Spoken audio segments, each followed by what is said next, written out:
जैसा कि हम देख सकते हैं आजकल हर एक फ्रेशर के लिए सर्विस बेस्ड कंपनीज जैसे टीसीएस, इन्फोसिस, एसेंचर और विप्रो में जॉब पाने एक सपना सा बन चुका है एंड हम इसे अपने बैकअप ऑप्शंस के लिए भी यूज कर सकते हैं। तो मैं आपको एक छोटी सी कहानी सुनाता हूँ। मेरा एक दोस्त था रोहन एक एवरेज स्टूडेंट था, लेकिन उसके अंदर कुछ कर दिखाने का जुनून था। जब उसकी ग्रेजुएशन कंप्लीट हुई तब उसने सोचा कि वो किसी बड़ी आईटी कंपनी में जॉब करेगा। उसने टीसीएस और इन्फोसिस जैसी कंपनीज के लिए अप्लाई करा, लेकिन वो अपना पहला इंटरव्यू क्लियर नहीं कर पाया। प्रॉब्लम उसकी यही थी कि उसको पता ही नहीं था कि प्रिपरेशन का सही तरीका क्या होता है। फिर उसने अपनी प्रिपरेशन की अप्रोच को बदला। उसने अपना एक step by step road map बनाया, अपनी स्किल्स को प्रैक्टिस किया, कोडिंग की डेली बेसिस पर प्रैक्टिस करी, एप्टीट्यूड और कम्युनिकेशन स्किल्स पर हैवीली काम किया एंड धीरे धीरे उसने अपने अंदर कॉन्फिडेंस बिल्ड किया। जब उसके पास दोबारा मौका आया उसने विप्रो का इंटरव्यू क्रैक कर लिया। ये कहानी आज हर उस स्टूडेंट की है जो अपने सपने को पूरा करने के लिए दिन रात मेहनत कर रहा है। लेकिन एक और बात जो मैंने स्टूडेंट्स में नोटिस की है वो ये है कि बहुत से लोग तो सर्विस बेस्ड कंपनीज की तैयारी नहीं करते। उनको लगता है कि इन कंपनीज में पैकेजेस बहुत कम होते हैं, लेकिन अब ऐसा नहीं है। सर्विस बेस्ड कंपनीज अब कॉम्पिटिटिव सैलरी भी ऑफर कर रही है और इन कंपनीज में अब आपका ग्रोथ का स्कोप भी काफी ज्यादा हो गया है। इन कंपनीज में आपको नई नई टेक्नोलॉजी सीखने का मौका मिलता है और अपनी स्किल को अपग्रेड करने के भी पूरे चांसेस मिलते हैं। तो आज की इस वीडियो में हम एक step by step road map देखेंगे जो आपको इन सर्विस बेस्ड कंपनीज को क्रैक करने में काफी मदद करेगा। तो इस वीडियो को एंड तक जरूर देखना, क्योंकि ये रोड मैप वीडियो आपका गेम चेंजर बन सकता है। और इस वीडियो में मैं आपको साथ के साथ फ्री रिसोर्सेज भी प्रोवाइड कर रहा हूँ जिन्हें यूज करके आप टीसीएस, विप्रो, एसेंचर और इन्फोसिस जैसी कंपनीज को क्रैक कर पाओगे। तो इस वीडियो को शुरू करने से पहले इस वीडियो को लाइक कर दो एंड चैनल को सब्सक्राइब कर दो। अब बिना ज्यादा टाइम वेस्ट किए शुरू करते हैं इस step by step service based companies के रोड मैप वीडियो को। Step number 1, eligibility criteria. तो सबसे पहले हमें एलिजिबिलिटी क्राइटेरिया को समझना काफी जरूरी है, क्योंकि हर सर्विस बेस्ड कंपनी अपना एक स्पेसिफिक एलिजिबिलिटी क्राइटेरिया रखती है, लेकिन कुछ बेसिक चीजें जो कॉमन है सब सर्विस बेस्ड कंपनीज के बीच। Point number 1, percentage criteria. Service based companies जैसे टीसीएस, इन्फोसिस, एसेंचर और विप्रो जनरली 60 या 60 से ऊपर परसेंटेज डिमांड करते हैं आपके 10th, 12th और ग्रेजुएशन में। अगर आपके मार्क्स थोड़े कम है तब भी आपके पास एक चांस होता है, अगर आपके पास अच्छे लेवल की टेक्निकल नॉलेज हो और आपने इंटर्नशिप या रिलेवेंट प्रोजेक्ट्स किए हो। Point number 2, backlogs. कुछ कंपनीज 1 या 2 एक्टिव बैकलॉग्स को अलाउ करती है, लेकिन इसके लिए आपको अपने एकेडमिक परफॉर्मेंस को अच्छे से जस्टिफाई करना पड़ता है एंड आपको ये ध्यान रखना होगा कि अगर आपके 3 या उससे ज्यादा बैकलॉग्स है तो आपके सिलेक्ट होने के चांसेस काफी हद तक कम हो जाते हैं। Point number 3, gap in education. अगर आपने 1-2 साल का गैप लिया है बिटवीन 12th एंड ग्रेजुएशन या ग्रेजुएशन के बाद तो कंपनीज गैप को एक्सेप्ट करती है, बस आपको इंटरव्यू में उन्हें अपना रीजन सही तरीके से एक्सप्लेन करना होगा। एग्जाम्पल के लिए अगर आपने गैप लिया है किसी पर्सनल या हेल्थ इशू की वजह से तो उसे आपको वहाँ पे अच्छे से एक्सप्लेन करना होगा। अब इसके बाद हम नेक्स्ट स्टेप पर आ जाते हैं, विच is step number 2, skills required. अब हम बात कर लेते हैं उन एसेंशियल स्किल्स की जो आपको सर्विस बेस्ड कंपनीज में जॉब पाने के लिए आपके पास होनी चाहिए। ये स्किल्स आपको टेक्निकली स्ट्रॉन्ग बनाएंगे और आपके जॉब मिलने के चांसेस काफी इंक्रीज कर देंगे। Point number 1, programming languages, basic coding knowledge. Service based companies में कोडिंग स्किल्स काफी इंपॉर्टेंट होती है, specially in language like Java, C plus plus, Python. आपको इनमें से कोई भी एक लैंग्वेज पर अच्छी नॉलेज एंड कमांड होनी चाहिए। Practice on coding platforms. अपनी कोडिंग प्रैक्टिस को स्ट्रेंथन करने के लिए platforms like LeetCode, CodeChef and HackerRank पे डेली प्रैक्टिस करते रहो एंड इन प्लेटफॉर्म्स और प्रैक्टिस करते वक्त try to solve problems by applying concepts like loops, conditions, recursion etcetera. Point number 2,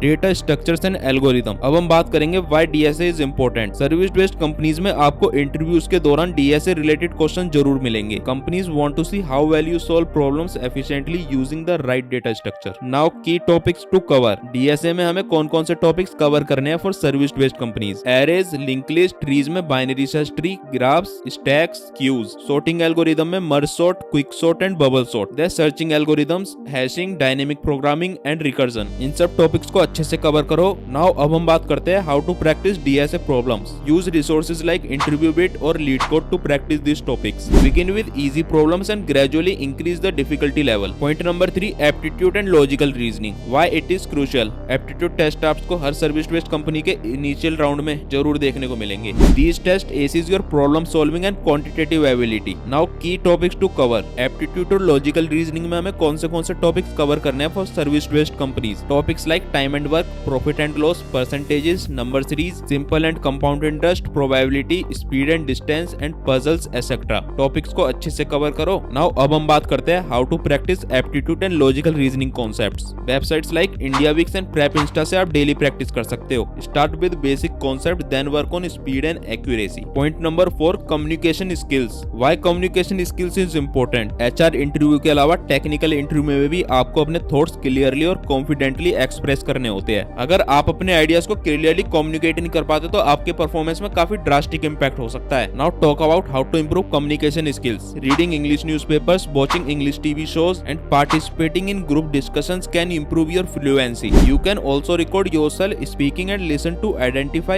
areas for improvement. Now अब बात कर लेते हैं prepare for HR questions. Commonly वो आपसे ये questions पूछते हैं स्टार्टिंग में। Tell me about yourself. Why do you want to join us? Where do you see yourself in 5 years? ऐसे questions के आंसर को अच्छे से प्रिपेयर करो। Now point number 5 basic technical concepts. Core subjects to focus on. ये concepts आपके foundation को काफी स्ट्रॉन्ग बनाएंगे सर्विस बेस्ड कंपनीज में। आपको बेसिक नॉलेज होनी बहुत जरूरी है इन एरियाज में। Number 1 operating system. Operating system में basic concepts like process, memory management, file system and CPU scheduling algorithm को अच्छे से करो। Then number 2 database management system में normalisation, ACID properties, SQL queries, join and indexing जैसे concepts को बिल्कुल अच्छे से करो। Then number 3 object oriented programming. OOPs में principles like inheritance, polymorphism, abstraction and encapsulation जैसे कॉन्सेप्ट्स को अच्छे से करो। Then number 4 networking. इसके अंदर concepts like OSI model, protocols and IP addressing concepts को बिल्कुल अच्छे से करो। अब इन सबको बिल्कुल अच्छे से समझने और करने के बाद हम आ जाते हैं नेक्स्ट स्टेप पर, which is step number 3 selecting process. अब हम बात करते हैं सिलेक्शन प्रोसेस के बारे में, जो हर सर्विस बेस्ड कंपनीज में थोड़ा अलग हो सकता है, लेकिन जनरली ये 4 मेन राउंड्स ही हमें सब कंपनीज में देखने को मिलते हैं। Point number 1 written test and online assessment. सबसे पहले आपको ऑनलाइन असेसमेंट या रिटन टेस्ट देने होते हैं। इसमें टिपिकली 3 सेक्शंस होते हैं। Number 1 aptitude and logical reasoning. इसमें आपके verbal, quantitative aptitude and analytical reasoning से कॉन्सेप्ट्स पूछे जाते हैं। Then number 2 technical sections. इसमें आपसे कोडिंग और multiple choice questions on core subjects like data structure, algorithm से क्वेश्चन पूछे जाते हैं। Then last number 3 verbal ability. इसमें आपसे reading comprehension, sentence completion, synonyms, antonyms पूछे जाते हैं। अब मैं आपको एक प्रिपरेशन टिप देना चाहूंगा कि हर सर्विस बेस्ड कंपनीज का अपना एक टेस्ट पैटर्न होता है, इसलिए आपको उनके पास्ट ईयर पेपर्स या सैंपल पेपर्स को जरूरी देखना है। एंड प्रेप इंस्टा पे आपको कंपनीज के स्पेसिफिक मॉक टेस्ट मिल जाएंगे, आप उन्हें वहां से देख सकते हो। अब इसके बाद हम नेक्स्ट पॉइंट पर आ जाते हैं, point number 2 technical interview. Technical interview में बेसिकली होता क्या है, जब आप रिटन टेस्ट क्लियर कर लेते हो तो आपको टेक्निकल इंटरव्यू के लिए बुलाया जाता है। इसमें आपकी coding skills, problem solving approach, DSA knowledge और पास्ट प्रोजेक्ट्स के बारे में आपसे क्वेश्चन पूछे जाते हैं। अब हम बात कर लेते हैं how to prepare for problem solving. So be ready to solve coding problems on the spot. Don't just focus on solving the problems but also explain your thoughts process clearly. Interviewers often ask question to check how to approach problems, hope you understand. Now अब हम बात कर लेते हैं projects and internships की। Interviewers आपसे projects के बारे में भी क्वेश्चंस पूछते हैं। So be prepare to solve, discuss your role in problem, challenges you faced and how to solve them. तो आपको इतना समझ आ गया होगा। इसके बाद हम आ जाते हैं नेक्स्ट पॉइंट पर, which is point number 3 HR interview. HR interview में आपकी पर्सनैलिटी, कॉन्फिडेंस और कम्युनिकेशन स्किल्स पर मेजरली ध्यान दिया जाता है। ये इंटरव्यू ज्यादा इनफॉर्मल होते हैं और आपके सॉफ्ट स्किल्स को जज किया जाता है। एंड एचआर के इंटरव्यू में कॉमनली आस्क्ड क्वेश्चंस होते हैं, tell me about yourself, why should we hire you, what do you know about our company, what are your strengths and weaknesses, tell me about a challenging situation you faced and how to deal with it. इन सब question को अच्छे से prepare करो। And इसी के साथ मैं आपको एक प्रिपरेशन टिप भी देना चाहूंगा कि अपना इंट्रोडक्शन अच्छे से प्रिपेयर करो, अपने आंसर्स को शॉर्ट, क्लियर एंड कॉन्फिडेंट रखो। एंड आपके पास क्वेश्चंस होने चाहिए एचआर से जो आप कंपनी और अपने रोल के बारे में पूछ सकते हो। तो आपको पूरा सिलेक्शन प्रोसेस समझ आ गया होगा कि कैसे कंपनीज आपको हायर करती है। अब इसके बाद हम आगे बढ़ते हैं अपने नेक्स्ट स्टेप पर, which is step number 4 important tips to crack the interview. अब कुछ एसेंशियल टिप्स की बात कर लेते हैं जो आपके इंटरव्यू प्रिपरेशन को नेक्स्ट लेवल पर ले जाने में काफी मदद करेगी। Point number 1 mock interviews. Mock interviews से आप अपनी वीकनेस को आइडेंटिफाई कर सकते हो। आपको अपने आंसर्स को टाइम बाउंड और स्ट्रक्चर्ड तरीके से देना सीखना होगा। एंड सीनियर्स और अपने दोस्तों के साथ मॉक इंटरव्यूज देके अपनी बॉडी लैंग्वेज और कम्युनिकेशंस पर काम करो। Point number 2 resume building. अपने रेज्यूमे को क्लीन और प्रिसाइज रखो, अपने की स्किल्स और अचीवमेंट्स को हाईलाइट करो। एंड रेज्यूमे को टेलर करते रहो based on the job profile. Now अब बात करते हैं skills to include in your resume. Problem solving, team work, Java developer and communication skills को एम्फेसाइज करो। आपको आपके प्रोजेक्ट्स एक्सपीरियंस को हाईलाइट करना भी काफी जरूरी है। अब हम नेक्स्ट पॉइंट की बात कर लेते हैं, which is point number 3 company research. Company के बारे में रिसर्च करना हमारे लिए बहुत जरूरी है। अगर आप कंपनी की वैल्यू, रिसेंट प्रोजेक्ट्स और कल्चर के बारे में जानते हो तो आपके आंसर्स मोर पर्सनलाइज्ड और रिलेवेंट लगते हैं, जिससे आपके सिलेक्ट होने के चांसेस काफी इंक्रीज हो जाते हैं। अब आप कंपनी के बारे में रिसर्च कैसे करोगे, तो उसके लिए आप कंपनी के ऑफिशियल वेबसाइट, लिंक्डइन या ग्लासडोर पे जाके कंपनी के लेटेस्ट अपडेट्स पढ़ सकते हो। नाउ अब लास्ट पॉइंट की बात कर लेते हैं, which is point number 4 body language. आपका जो बॉडी लैंग्वेज होता है ना, वो आपके कॉन्फिडेंस का इंडिकेटर होता है। इंटरव्यूज में eye contact, posture and gestures काफी इंपॉर्टेंट रोल प्ले करते हैं, तो इसका ध्यान जरूर रखो। अब आप अपने बॉडी लैंग्वेज को कैसे इंप्रूव कर सकते हो, तो आई कॉन्टेक्ट मेंटेन मेंटेन रखो, हाथों का यूज एक्सप्रेस तरीके से करो और अपनी बॉडी को रिलैक्स्ड और ओपन रखो। इतना सब करने के बाद आपका सिलेक्शन उस कंपनी में इजीली हो रहा होगा। तो आपको सारे स्टेप्स समझ आ गए होंगे जो मैंने आपको इस वीडियो में बताया है। एंड अगर आपको जानना है कि वेब डेवलपमेंट, ऐप डेवलपमेंट को हम कैसे सीखकर अपने प्रोजेक्ट्स बना के रेज्यूमे में इंटीग्रेट कर सके, तो उसके लिए आप हमारे ये वाले वीडियोस देख सकते हो। आई बटन एंड डिस्क्रिप्शन में आपको लिंक मिल जाएगा। एंड बाकी सब रिसोर्सेज के लिंक्स आपको हमारे टेलीग्राम चैनल पर इजीली मिल जाएंगे। एंड टेलीग्राम चैनल का लिंक आपको डिस्क्रिप्शन में मिल जाएगा, तो आप उन रिसोर्सेज को वहां से यूज कर सकते हो। और बाकी आपको किसी और टॉपिक के ऊपर स्पेसिफिक वीडियो चाहिए हो तो वो आप मुझे कमेंट सेक्शन में बता सकते हो, उसके ऊपर आपको वीडियो मिल जाएगी। एंड अगर आपको ये वीडियो पसंद आई हो तो इस वीडियो को लाइक करो एंड चैनल को सब्सक्राइब करो। इसी नोट के साथ यहाँ होता है इस वीडियो का अंत। Good bye.